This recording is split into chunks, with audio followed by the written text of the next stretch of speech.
तो देखो जी, एक बात तो माननी पड़ेगी कि जो भारतीय रेलवे है ना, सफाई का तो बहुत ही सुधार हुआ है। चाहे ट्रेन देख लो, चाहे प्लेटफार्म देख लो। अब ये नहीं मैं कह सकता कि ये सरकारी कर्मचारी रेगुलर हैं या कॉन्ट्रैक्ट बेस पे है, पर सफाई में तो देखो जी 10 के 10 नंबर स्टेशनों पर है ही है। नहीं तो मैंने जो स्टेशनों का हाल अपना देखा हुआ है ना कुछ साल पहले तक, बहुत ही डिफरेंट। और कोच जो हमें मिला था वो काफ़ी स्पेशियस था। साइड के 2 स्लीपर थे, उनके सामने काफ़ी ज़्यादा स्पेस था और सामान रखने का था, फोल्डिंग था, चार्जिंग पॉइंट थे हर तरफ, हर सीट, हर स्लीपर के साथ वाटर बोतल टांगने का था। पर ये ऊपर चढ़ने वाला सिस्टम है ना, ये मुझे अभी तक इसमें सुधार नहीं लगा। ऊपर चढ़ना तो ऐसे होता है कि जैसे फिजिकली फिट बंदा ही चढ़ सकता है, कमज़ोर बंदे के लिए चढ़ना बड़ा मुश्किल है। काश रेलवे का कोई अफसर देखे कभी, और कभी इसमें भी या कोई इंजीनियर डिज़ाइनर सुधार करे। बाकी तो बहुत फ़र्क है, बहुत फ़र्क है। तो ये जी अपा बैठे हुए हैं साइड वाले लोअर स्लीपर पे, और सफिशिएंट जगह है, आदमी लेट सकता है। 6 फुट तक का आदमी किसी भी स्लीपर पे बड़े आराम से लेट सकता है। जो 6 क्रॉस कर जाता है नेचुरली उसको तो थोड़ी मुश्किल होती होगी। हाँ, ये है कि जब डबल स्लीपर होता है उस समय हेड स्पेस होना चाहिए, जो मुझे कमी फील हुई। एक सीढ़ी चढ़ने वाली और एक नीचे बैठने पर हेड स्पेस, वो जो है ना कम था। तो इन बातों की और अगर रेलवे ध्यान दे। बाकी ठीक है, लाइट की पूरी फैसिलिटी थी, सीट पे भी, अंदर की अलग बाहर की अलग। तो उन चीज़ों में ये देखो जी मेरे साथ के कुछ नौजवान जवान, तो हाँ अभी तो देखो फेसलेस ही चलेगा फैमिली का और मेरा। जब टाइम आएगा तब फेस डिस्क्लोज होंगे। और डिनर की क्वालिटी भी आगे से बहुत सुधार, दाल का और सूखी सब्जी का। लेकिन पनीर, उसको तो पूछो ही मत, रसा ही रसा थी। पनीर तो अब डुबकी में मार नहीं सकता, नहीं तो ढूंढ के ले आता। पनीर तो इतना महा बेकार था। ये वहाँ के सुन ले चाहे संपर्क क्रांति वाले, कि आपका पनीर ढूंढना पड़ रहा था डुबकियाँ मार के, तो वो मैं ढूंढ नहीं पाया। बाकी चपाती की क्वालिटी ठीक ठाक थी। हाँ, ये फोकस लाइट ज़रूर आ गई हैं कि बिना किसी को डिस्टर्ब करे आदमी अपने हिसाब से ऑन ऑफ करके कुछ पढ़ सकता है या कुछ अपना यूज़ कर सकता है। आगे कर्टन तो होते ही हैं दोनों तरफ। तो मैंने सोचा कि चलो एक आपको सही एक एनालिसिस ही दे दूँ बैठा बैठा इतने लंबे सफ़र में। तो इस तरह ये शेयर कर रहा हूँ। तो आपको बाहर देख रहा हूँ साथ साथ, अभी काफ़ी दूर ही लग रहा है काम। स्पीड है ज़रूर है, गाड़ी की 100 के आसपास ज़रूर है, एक्सप्रेस है तो। और टीटी ने बताया था कि जाते हुए 2 रात पहले तो बहुत रश रहा, स्लीपर तक में एसी में भी लोग घुस गए थे।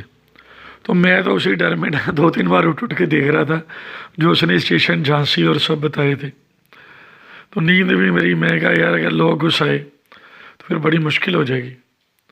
लेकिन शुक्र है कि लोग जैसे उस रात तो नहीं घुसे। और ये चार्जिंग पॉइंट आप देखो, और सफिशिएंट चार्जिंग थी। वोल्वो वगैरह में इतनी स्पीड नहीं होती, नाम के बराबर ही कईयों में होती, लेकिन यहाँ प्रॉपर चार्ज हो रहा था फ़ोन। ये देखो सामने कितना स्पेस था। ये देखो सामने भी एक अपने बैठे हुए थे, अभी गए हैं सोने। हाँ, ब्लैंकेट वगैरह ऊपर से लेनी थोड़ी आजकल कि आती तो बंद उसमें एनवेलम में है, इस कमला लॉन्ड्री में तो होके आती है। और ये मैं रास्ते में देख रहा था बीच में कौन से स्टेशन आए।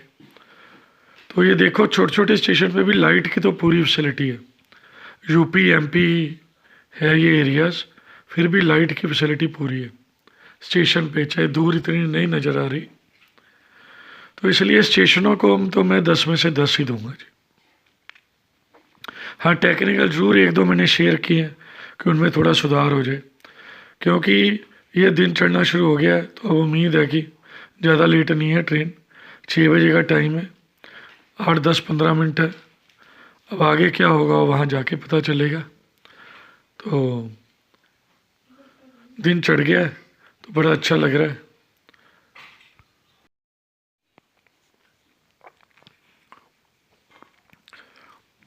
सब उठ गए हैं और तैयारी है।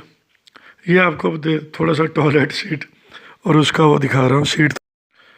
फिर जी पहुँच गए थे हम चित्रकूट और पता चला कि ट्रेन लेट है, तो वेट करने लगे। चित्रकूट से प्रयागराज लगभग 130-32 किलोमीटर। तो हमने सोचा कि चलो आ जाए तो 2 घंटे में पहुंच ही जाएंगे, अगर 50-60 भी चलेगी तो ज्यों टाइम बढ़ता जा रहा था वो 1-1 घंटा बढ़ाते जा रहे थे। 7 के बज गए 9, अब लग रही थी भूख और हमें लगा कम लोग क्यों हैं। वो पता चला कि पुलिस वाले बाहर वालों को अंदर नहीं आ रहे थे, अंदर वाले बाहर नहीं जा रहे थे।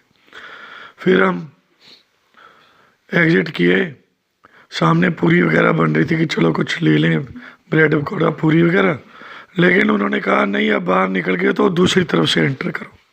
फिर टिकट दिखा के एंट्री मिली, तो अब समझ आ गया कि हम बाहर नहीं जा सकते। नहीं तो हमारा मन था कि अगर ज़्यादा ट्रेन लेट है तो चित्रकूट में रामघाट पे स्नान कर लें सुबह का।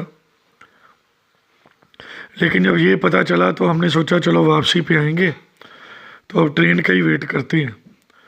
तो वहीं और लोगों के साथ हम भी, ट्रेनें वापस जा रही थी, रेलगाड़ियाँ जो प्रयाग से आने वाली, इधर से कोई नहीं जा रही थी। इस तरह लगभग 1 बज गया जी। 6 घंटे के बाद एक ट्रेन आई और उसमें क्या हाल था, टिकट लेने के बावजूद पूरी ट्रेन खचाखच भरी हुई, किसी डिब्बे में जगह नहीं मिली। मुझे लगा कि ये टिकट जा रही है वेस्ट। तभी आया गार्ड का डिब्बा। गार्ड का डिब्बा के साथ 4 स्लीपर थे, नीचे 2 ऊपर, लेकिन वहाँ भी हमें सीट नहीं मिली क्योंकि 35-40 लोग पहले ही थे। तो हमने हिसाब लगा लो टॉयलेट के बाहर जो जगह होती है ना, वहीं अपने बैग रखे, वहीं पैर टिकाए, वहीं टिक के अपना टाइम काटा। और इस तरह जो लोग बाकी बैठे थे वो सब वहीं स्नान करने जा रहे थे, उन भक्तों के साथ ही पैरों पर बैठकर। अब पता नहीं उनमें सबके पास टिकट थी या नहीं थी या क्या था, लेकिन इसी तरह पूरे लदा हुआ छोटा सा डिब्बा जिसमें 4 स्लीपर की जगह, उसमें 35-40 लोग बैठ के जा रहे। हर स्टेशन पे ट्रेन रुक रही और 132 किलोमीटर का सफ़र हमने जो है लगभग 5 से 6 घंटे में पूरा किया दोस्तों। वो अलग बात है कि प्रयागराज आने से पहले ये सब ग्रुप ही था कोई, जो कि एक नैनी जगह आती है 8-9 किलोमीटर पहला, वहीं ये उतर गए। इनको कोई लगा कि यहीं से कोई रास्ता पता होगा संगम तक पैदल जाने का, तो तब जाके हमें सीट पे बैठने का मौका मिला।